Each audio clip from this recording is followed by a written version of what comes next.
Okay, everybody. So let's get this show on the road. I just want to introduce myself. My name is Rob Schenk. I'm with Intelligent Technical Solutions. And we're going to do a little experiment today. So we started this presentation. We actually generated with AI. And you'll notice in the top left there, my little headshot there. So both Sean and I used basically one of the cool things about AI these days, it can be good or bad depending on your perspective, is that you can take a headshot like myself in the top left corner there, and we can go ahead and actually animate it, and we can actually have it speak and talk, which on one level is cool. On the other side, can also be used for nefarious purposes and deepfakes and all related type of, you know, potentially, activity that we want to make sure that we kind of start guarding against. But anyways, we're kind of curious to see what the feedback is. So we'll get started here. We're going to go ahead and play through this presentation.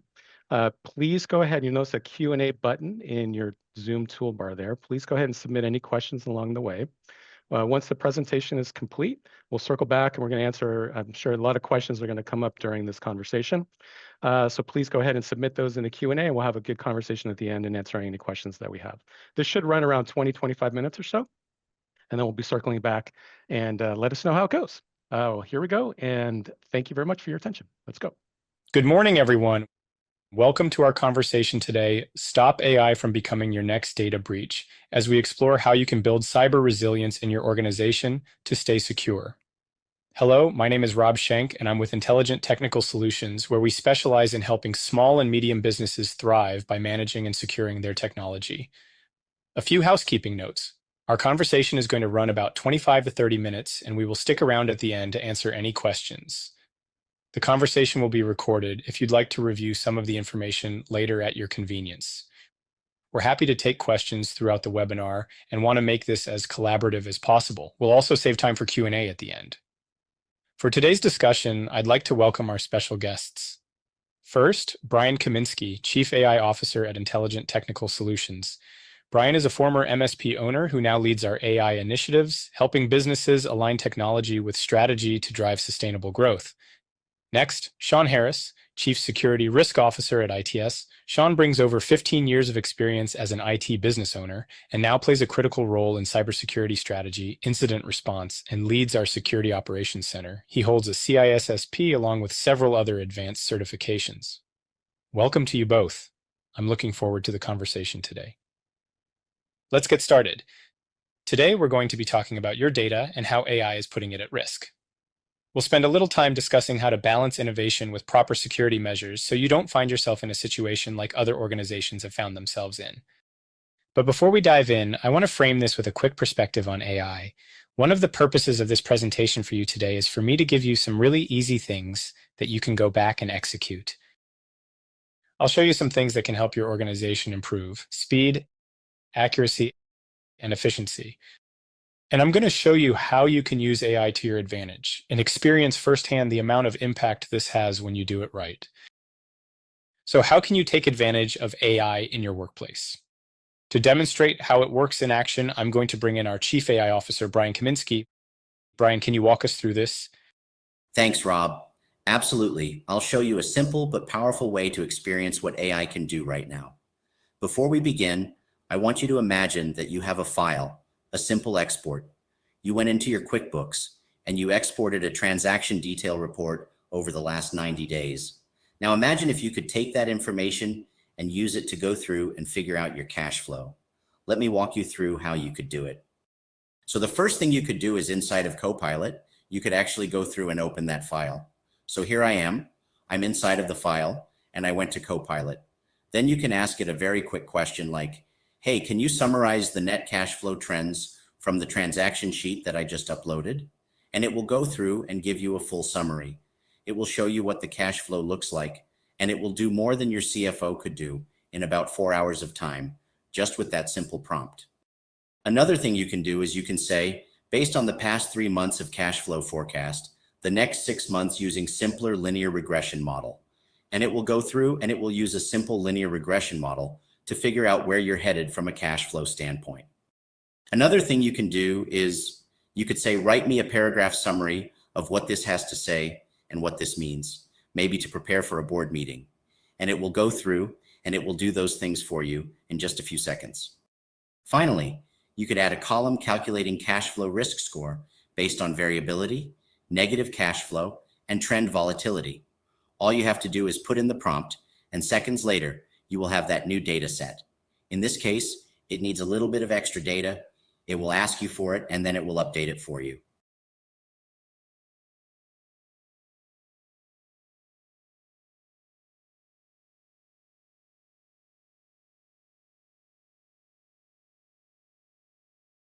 After analyzing the additional data, we can now open the updated data set with the attached link.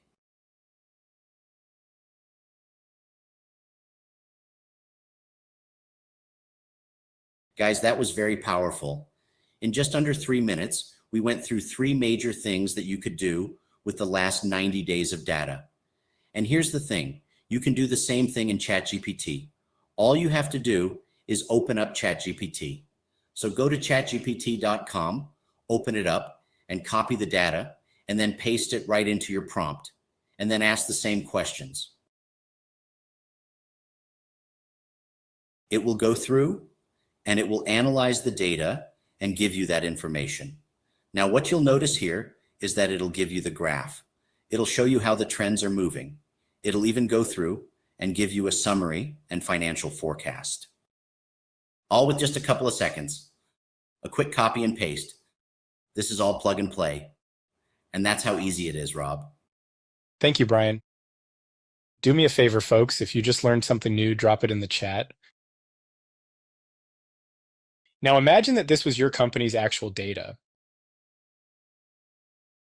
But what information did you just share with ChatGPT and Copilot? Transactions with vendor information in them? Your current payroll? The amount that people are paying you? To dig deeper into the cybersecurity angle, I'll hand it over to our VP of Cybersecurity, Sean Harris. Thank you, Rob. These are important questions. This is all sensitive data.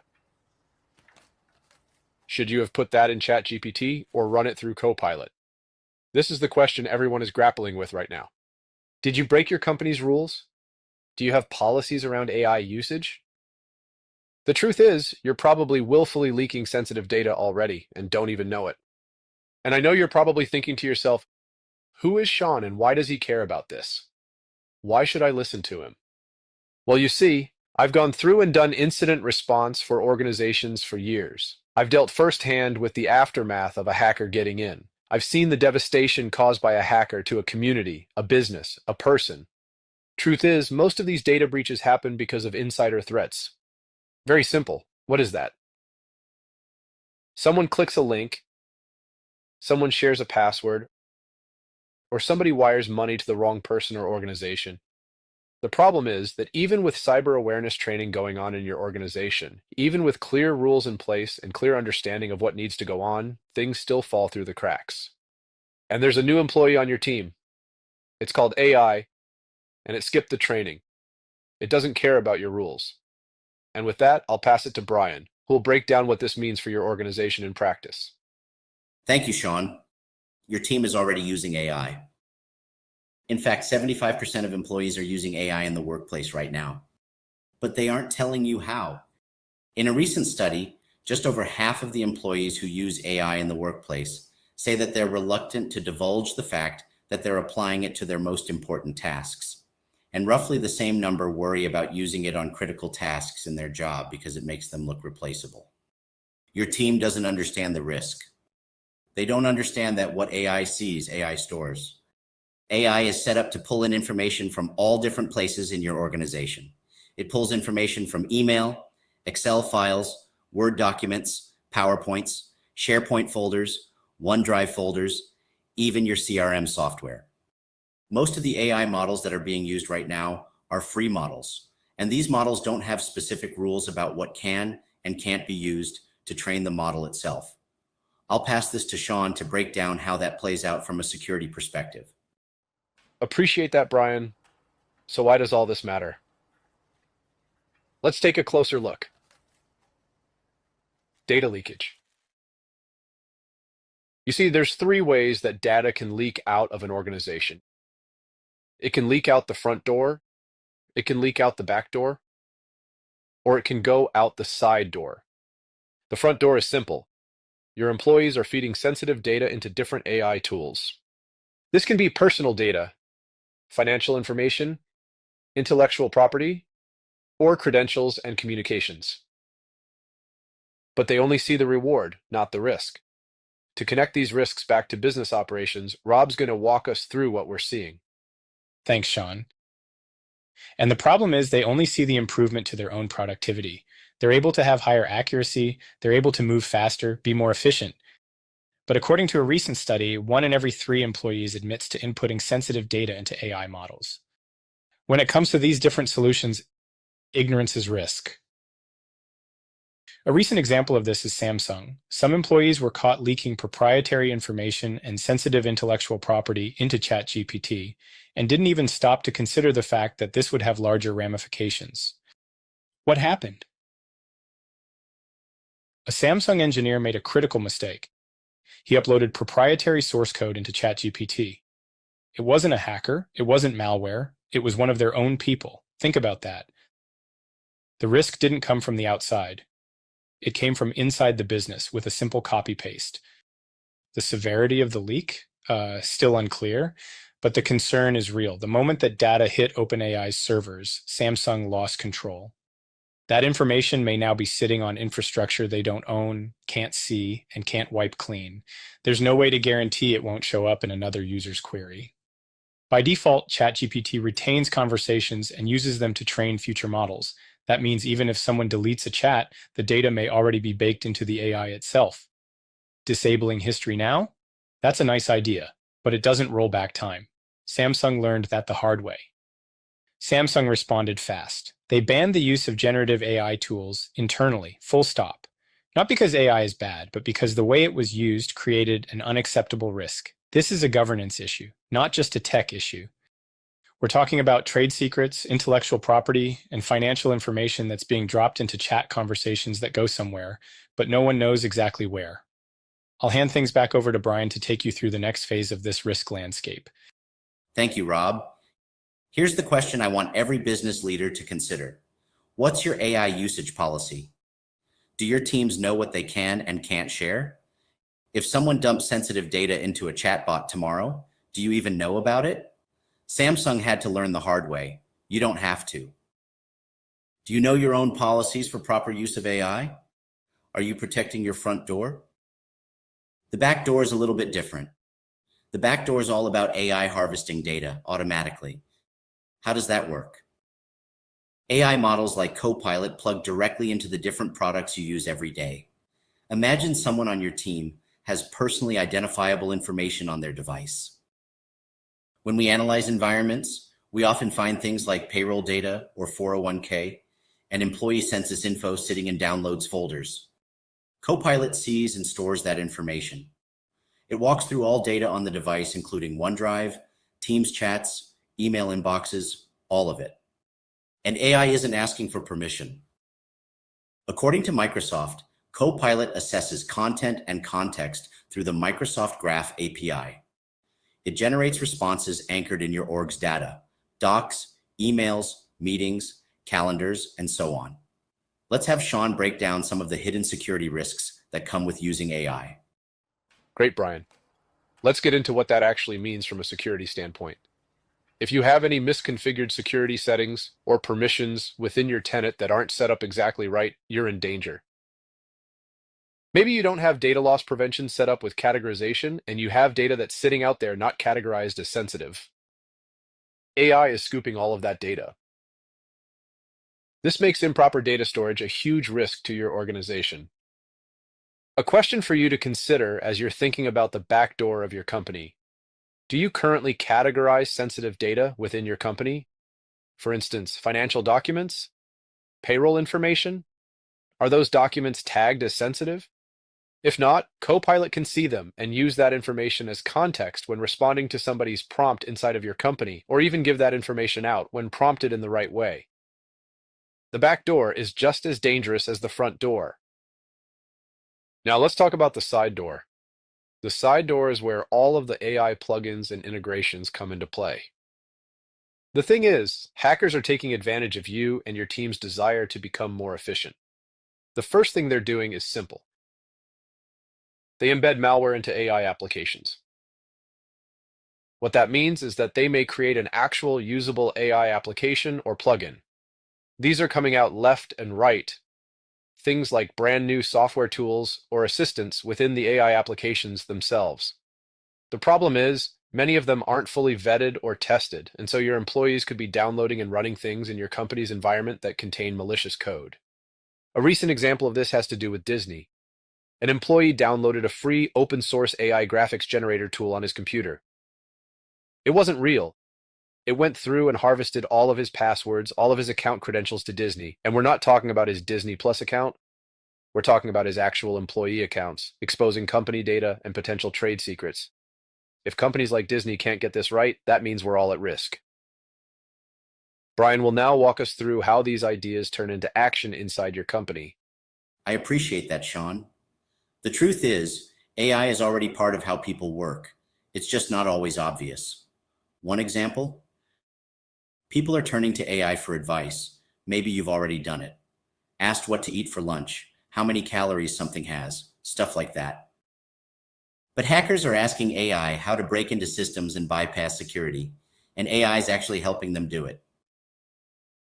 Programmers are rushing to build tools. Everyone wants to get their AI product out the door fast, which means security steps get skipped. AI researchers themselves are being targeted. Hackers out of China have deployed remote access tools against researchers and are now using that stolen info to probe weaknesses in AI platforms. So why does AI want your data? Well, the answer is very simple. Every time you use AI, you're training it. You're training it to solve problems. You're training it to communicate. And you are actually performing the quality analysis. What do I mean? Well, when you're working with an AI program and it doesn't give you back exactly what you asked for, and you ask it to improve it, you're teaching it how to become better and more accurate. You're building and improving AI right now with every chat you have and every piece of data you share. And so is your team. Problem is, they could be sharing and training AI with your company's sensitive data.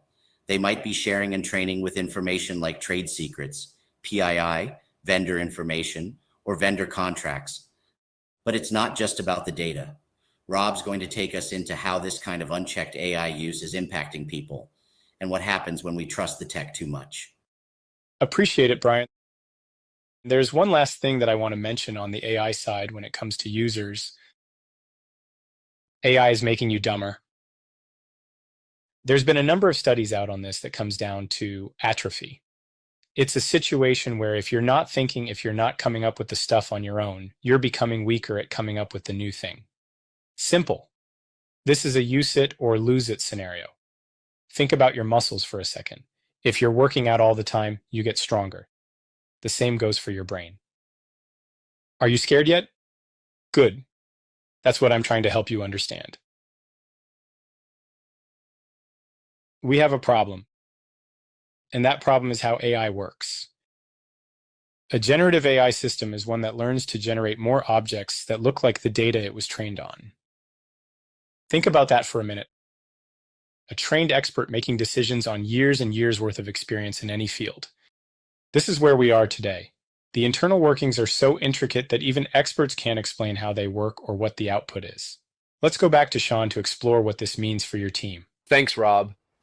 The complexity of these models often leads to a black box problem where it's difficult to understand why a model makes a particular decision.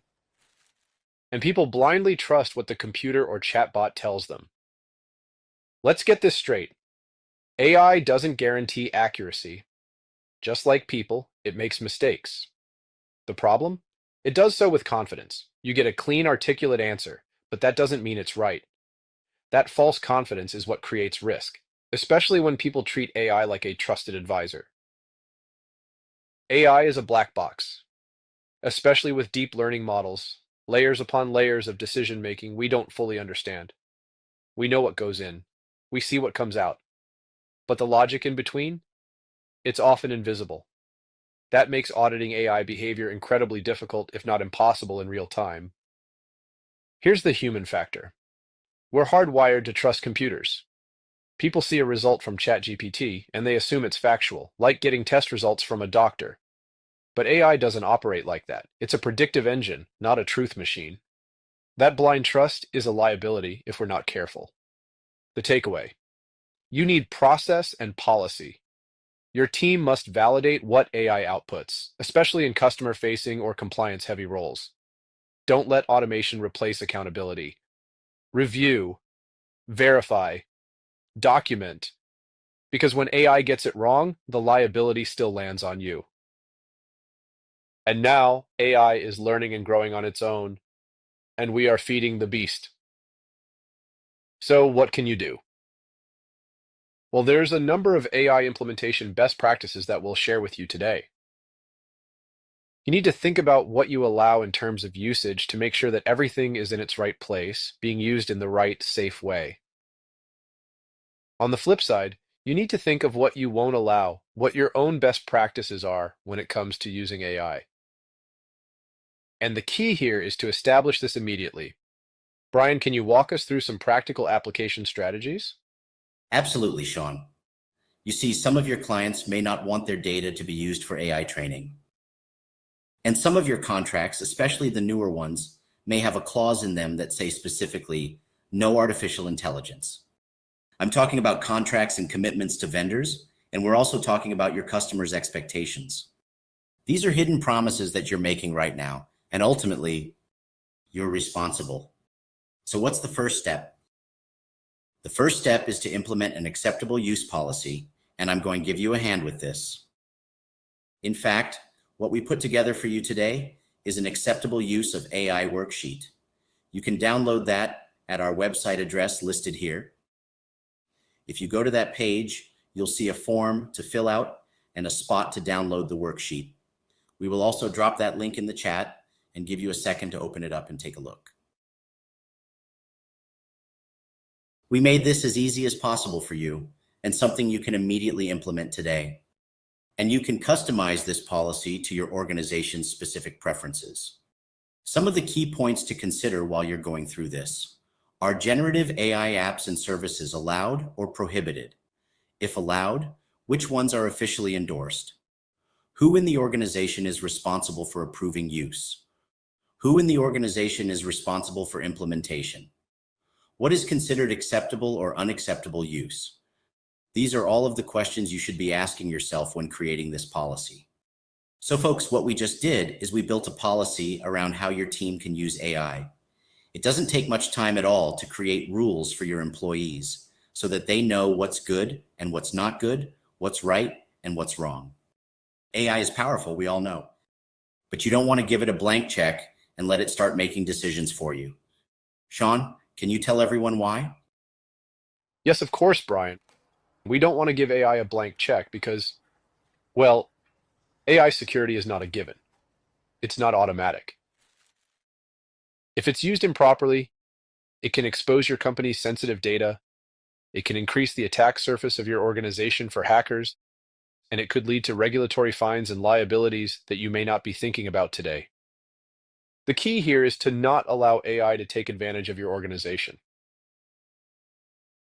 We just went through and created a policy, and now you have it all put together.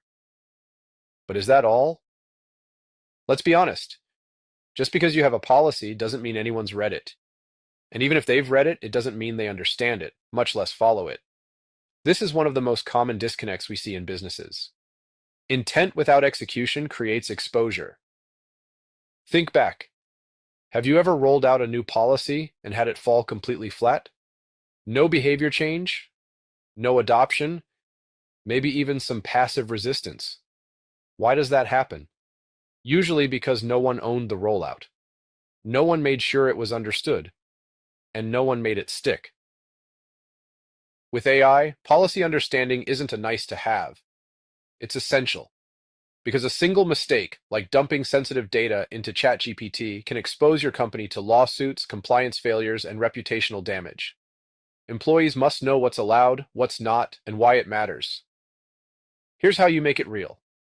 Get every employee to sign. Acknowledge they've read and understood the AI policy. Commit to following it. This isn't busy work. It's evidence. If something goes wrong, it shows leadership acted. That's your defense in court, in audits, and in the boardroom. But what about the data you don't control? How can you manage that? And I know some of you are thinking, this isn't my job. This isn't what I signed up for. I get it. You may not configure firewalls or patch systems, but you still handle data. You make decisions that impact systems. And you use tools like AI. That means you're part of the risk chain. Cybersecurity isn't just an IT issue. It's a business responsibility, and that includes you. Rob, can you wrap us up? Got it. Thank you, Sean. Saying IT handles it is like saying legal handles ethics. It misses the point. You can't outsource accountability. When your team makes decisions involving data or AI, your name is on it, whether you touched a keyboard or not. Leadership requires engagement, not delegation. When will you have time? After the breach? After the lawsuit? After your clients and lawyers come knocking? Here's the truth. You will make time one way or another, either proactively on your terms or reactively on theirs. And the latter is far more expensive. We can help you build a plan that protects you from liability, security breaches, and compliance risks. We can go through and provide you an analysis of your data.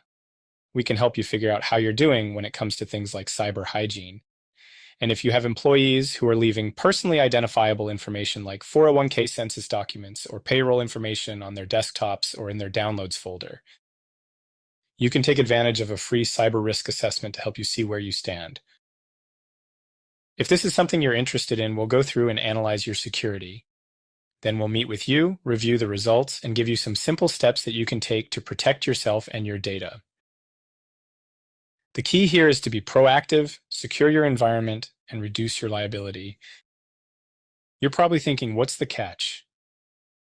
There is no catch. I've seen the type of devastation that happens when a hacker gets in and ends up leaking data to places like dark web, and I want to prevent that from happening to you, especially when it comes to your artificial intelligence implementation.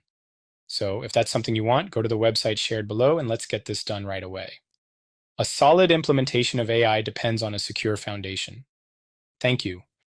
Let's open it up for questions and answers. All right, everybody. Appreciate everybody's attention to that. So a couple of questions have come in. I know some of these have been answered in the chat. One of the questions that came in was around the Samsung leak and how that started. Maybe you want to just a really high-level overview, Brian, Sean? Yeah, thanks, Rob. They actually caught it through internal monitoring, kind of like a digital paper trail. A few employees had pasted some sensitive code into ChatGPT to get help, not trying to do anything malicious, just trying to move faster. But Samsung ended up placing a flag on it because the sensitive info was shared with her, through the outside walls, and that triggered the review, and that's how they found it. No hackers, no breach, just real world example of companies that why they kind of need visibility to see where these risks are coming from. Yeah, cool. So a bunch of questions have come in. So I'll go ahead and mention the question, and whoever wants to chime in, just go ahead and take it. How do I know if my employees are already using AI tools that could be leaking sensitive info? Well, that kind of goes to what we were just talking about with Samsung, right? It's almost like in that case, they had DLP, they had data loss prevention protocols in place that allowed them to know that. So at this point, I think, there should be an assumption. You should probably assume that your employees are utilizing these tools. Many people are utilizing them on a daily basis. We talked about the statistics behind how many want to admit it or not. But how would you know? There's some things that you can put in place that would allow you to do that. You could do certain usage analytics within Microsoft 365 or Google if you're in there. Those are things that are there, but they may need to be turned on. They may need to be refined or tuned to make sure that they're paying attention to the right things. Also, some of those have short retention without adding additional licensing. And so you may only have 30 or 60 days to identify it. So if you don't have a process to identify it, or if you have not intentionally set those, by the time you want to go look, that information may only be the most recent things that have happened. Cool. So then I think these two questions kind of tie together. So what are some common mistakes that businesses make when they're rolling out AI internally? And then kind of as a follow-up, how do you mark like documents as sensitive? Like how's that process kind of handled? I'll take the first one. Maybe Sean can take the second one here. As far as mistakes that I'm seeing that companies make when rolling out AI, is number one, they do it without setting any rules, no guardrails whatsoever. They assume that all business tools that they use are safe. They train everyone the same way, even though departments use AI differently. And they forget that AI changes how people work. So teams get confused or go off track often.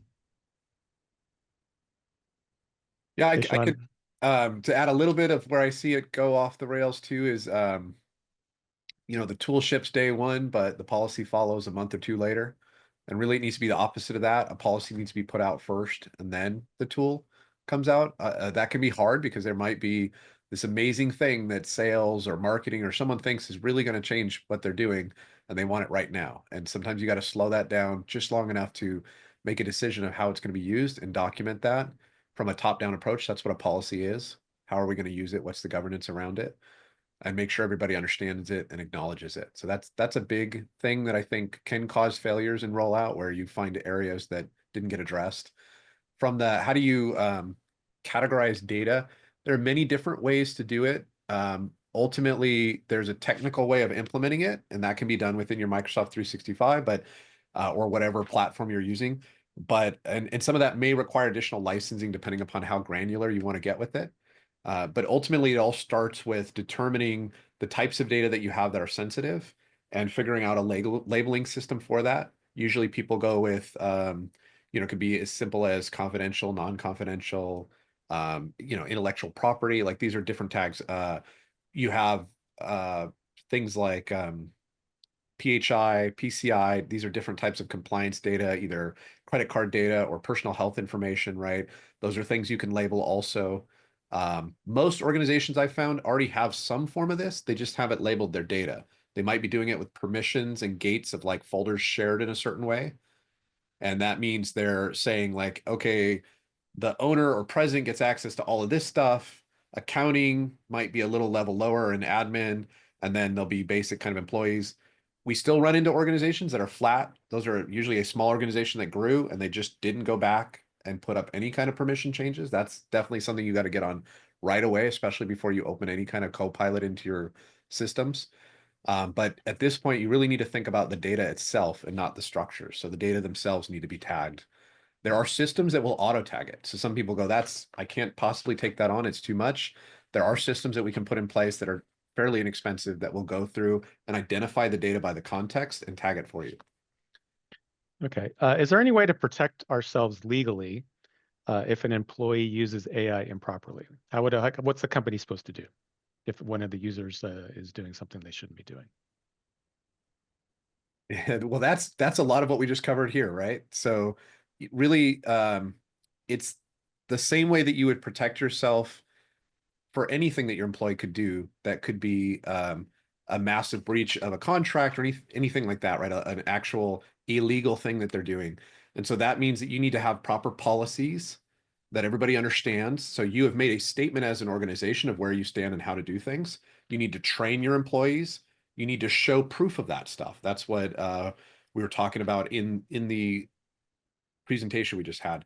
So it's not just ad hoc saying, yeah, we tell people that it's important not to do this or that. It's no, you need acknowledgement from that employee. It's a CYA situation, and you need to be able to show that you do it on a regular basis. At least annually is the accepted amount of times. You have to train again, at least annually. Many organizations may do it more often. Yeah, just to reinforce that, just clear policy, train your team on it, and keep records. All right, we're piloting Copilot with a small group of employees, and the Copilot chatbot is telling me that it only has access to documents in my OneDrive that I specifically share with it or upload it. Is that not accurate, or is it a function of the settings we have enabled? What do you guys want to take that? I'll take it. Is that the one from Alex? That's from Alex, yeah. Yeah, great question, Alex. It's controlled by your settings. So by default, Copilot can only see what you have access to. So it's not scanning your whole OneDrive or your company's SharePoint unless those files are already available to you. Is it also working off of like just what's the permission set? Like, so basically I have a file share and it has, I have certain groups set up and certain people have access to different documents. It's taking a lot of that information too, right? So depending on you have to have a clean permission structure and user and group permission structure. Otherwise, you're inadvertently providing access to files that you maybe don't think that somebody should be seeing, but maybe they do and can. Is that all accurate too? Yeah, long story short, Rob, that's 100%. What Copilot can see depends on your permissions, your search settings, and and the Microsoft Graph configuration that's behind the scenes. We Okay. we said, I just wanted one more, for a long time, and this is I haven't heard anybody say this for a while, but this whole nobody's looking for that, like security through obscurity. There's 1,000 documents and they're not going to see that one document. We don't need to go and look for that needle in a haystack. Well, this empowers anybody to find anything. And so you do need to clean up that data. And it may be that it's in a shared folder that everybody has access to. You do have permissions to it, but you don't realize it has salary data or something in there. And so now Yeah. this thing will find that if somebody does the right search. All right. Next question. Is there a configuration for Copilot to tell it to leave us alone until we get a chance to categorize our data? I love the way you phrase that. Uh, yeah. Actually, there's a way to pump the brakes. You can control Copilot's rollout using permissions and licensing. If you're not ready, you can kind of limit its access to only certain users or disabling it altogether till your data is labeled and ready. It's a good call. Yep. All right. Next question. How can our employees be filtered from using AI tools? Is there a way that we can filter out all AI tools without just blocking domains and firewalls? There's several functional ways to do that. We'd really need to look at your systems to set up the way that would work the best in your workflow, but there are ways to block the execution of things on your machines. There are ways to watch copy paste caches. There's all kinds of things you can do to try to guard against this. The most effective one is what they alluded to, which is DNS blocking for the SaaS products. But you can it's more than just blocking domains on a outgoing firewall. There's ways to use DNS tools that will allow very selective blocking. So those are all things that you can do. Okay, this seems to be a little bit related to that. What would be the best way to handle AI access via web browsers?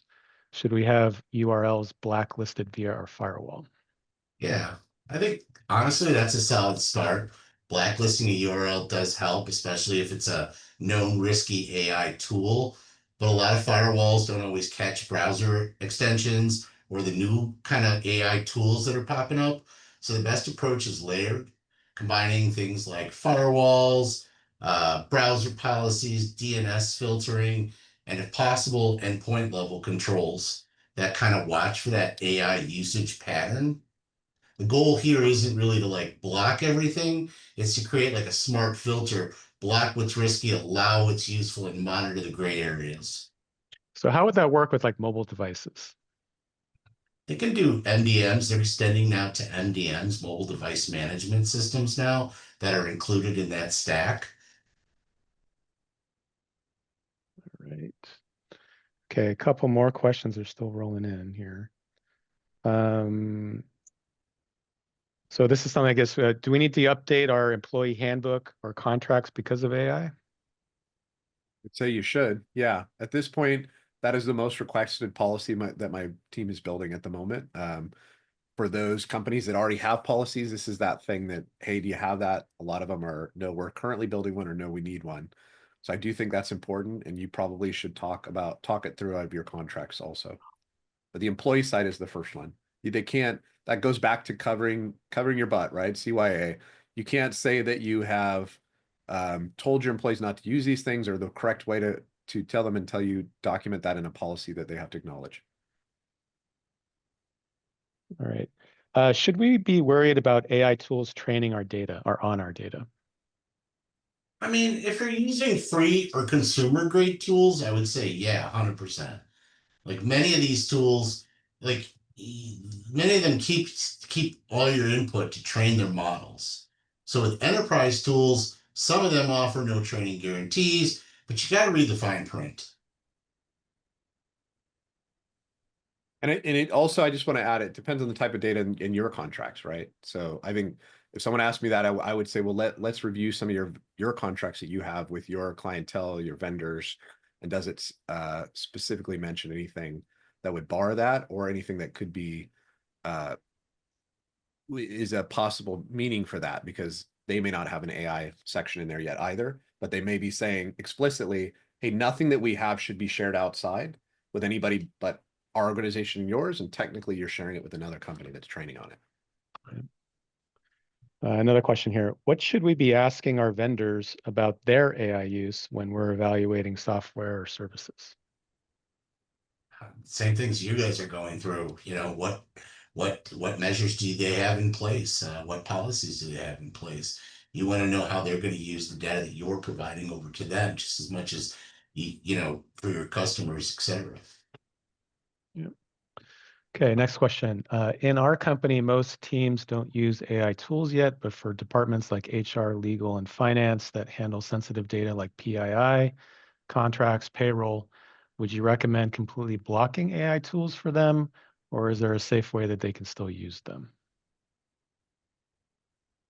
I can start off with that. I'm sure Sean's going to add something to it, but the short answer is you don't have to ban it. You just have to control it.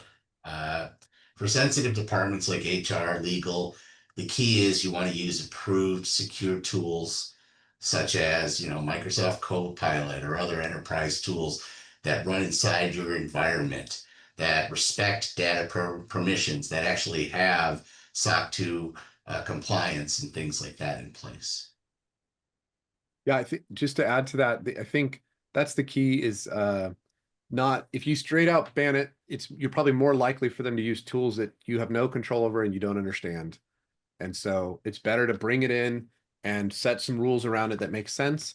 I can also tell you that, like with the other question about the vendors and their use of AI, at some point, if you talk to a vendor and they're not using AI, they're probably not the most efficient, best tool out there. And so I think we all have to figure out a way to deal with this and control it. If you do have issues to that point where you believe that the PII that you have is so critical that you need to not have it in there, I would highly suggest you put some kind of employee productivity software on your devices so that you can, in fact, enforce from a very, very specific level that they are not using it. And that's something that goes on and monitors the machine, all day, all night. Do you have a recommendation on the best enterprise level AI tools that offer the most security? We are trying to reconcile these security concerns with the need to utilize AI in order to remain competitive. And in order to get the most benefit, we would ideally input sensitive data. Yeah. Is that Alex, I think, asked that? Alex, this is exactly where a lot of companies are landing today, wanting the benefits that AI brings, but needing rock solid security. So, I mean, if you're in the Microsoft ecosystem, Copilot for Microsoft 365 is one of the most secure options right out there right now. Everything stays inside your tenant. It honors all the permissions, doesn't train on your data. It means that if there's sensitive content like contracts or PII or strategy docs, it really never leaves your environment. Other vendors, Google, Duet AI and OpenAI's enterprise API offer strong security, but there's always a catch to all those things. Like what interface are we using and things like that? What's powering our back end? Yeah, I would add, I know specific organizations that have built already a lot on OpenAI, but they want the security that they get from Copilot. And so there is a thing that you can do, and you could reach out. We could help you if you want to look into this more, but you're using Copilot Studio and it's using OpenAI APIs. But that kind of goes back to what Brian was saying on the catch. You have to use it a certain way, and then none of the data is trained and goes outside. Got it. Cool. We'll give it a second, see if there's any other questions, but I think we've gone through most of them at this point. So just a quick reminder, everybody, you'll see in the chat a link, www.itsasap.com/AI-policy. Please go ahead and click on it, schedule some time with us. We're happy to do a free consultation, do some discovery, go go ahead and provide you guys with that AI policy template that you can go ahead and use as a starting place to begin those internal AI conversations. We're doing a lot of this kind of work and look forward to conversing with you and seeing how we might be able to assist you in your AI journey. So I guess with that, no other questions have come in. I want to thank Brian, thank Sean for sharing your expertise with us. Thanks everybody out there for attending. We'll have some additional future AI webinars coming up. We have one coming up. It's not AI, but it's going to be more around business continuity, how to make sure that your systems are being protected. How do you going to recover if you had a security issue, making sure your backups and so forth are really tight. That's July 22nd. We'll have another one coming up August 14th around how best to your cloud assets and cloud monitoring, Office 365, Google, Dropbox, Box, et cetera, because those are often conduits for getting compromises. So we'll talk through that. And then we'll follow up with some AI conversations as well in the future here. So please provide us your feedback. Would like to know how this kind of format went. Curious to hear what you guys thought. So please feel free to drop us a note and get back in touch with us. And we thank you for your time. And we'll catch up with you on the next go around. Thank you very much and enjoy the rest of your day, everybody.